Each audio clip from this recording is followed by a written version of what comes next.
কুষ্টিয়ায় সার সংকটে চরম বিপাকে পড়েছে আমন চাষিরা। মিলছে না চাহিদা মতো সার, যেটুকু মিলছে তার জন্য গুনতে হচ্ছে বাড়তি টাকা।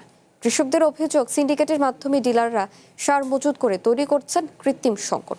ফলে বেশি দাম দিয়েও পরিমাণ মতো সার না পাওয়ায় আমন উৎপাদনে দেখা দিয়েছে শঙ্কা। নগদ নিয়ে এলো হার না মানা হার অফার। সর্বনিম্ন 10,000 টাকা রেমিটেন্স নগদে পাঠালে থাকছে স্বর্ণের হার জেতার সুযোগ। চলছে আমনের মৌসুম, জমি প্রস্তুত, চারা রোপণ ও পরিচর্যায় ব্যস্ত কৃষকেরা। তবে এরই মাঝে দেখা দিয়েছে তীব্র সার সংকট। সারের চাহিদা মেটাতে গুনতে হচ্ছে বাড়তি টাকা।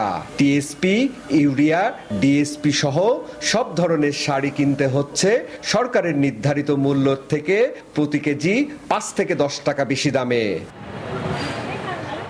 কৃষকদের অভিযোগ, সিন্ডিকেটের মাধ্যমে ডিলাররা সার মজুত করে কৃত্রিম সংকট তৈরি করেছেন। ফলে খোলা বাজার থেকে বেশি দাম দিয়েও পরিমাণ মতো সার পাচ্ছেন না তারা। আমরা ডিলারের কাছ তো সার পাই না। খোলা বাজারে সার কিনতে গেলে তো মেলার দাম দেখি না লাগে আমার সার। গড়ে হিসাব করলে পারে 1 বিঘে হইতে 15-16 হাজার টাকা খরচ। ধান বাদ ছাদ দিয়ে থাকে 15 মণ। এতে দেখা যাচ্ছে কৃষকের আরো লস হয়। কৃষকদের সার নিয়ে এমন অভিযোগ সরাসরি না হলেও ঘুরিয়ে পেঁচিয়ে অনেকটাই স্বীকার করছেন ডিলার ও সাব ডিলাররা। তবে নিজেদের দায় এড়াতে বিভিন্ন অজুহাত দিচ্ছেন তারা।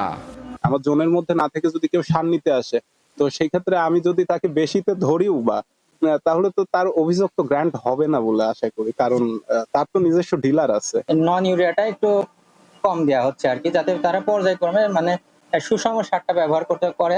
এদিকে সারের এমন সংকটে মাঠ পর্যায়ে তেমন নজরদারি নেই কৃষি বিভাগের। তবে সিন্ডিকেট ও অসাধু ডিলারদের বিরুদ্ধে অভিযান চলছে বলে দাবি এই কৃষি কর্মকর্তার।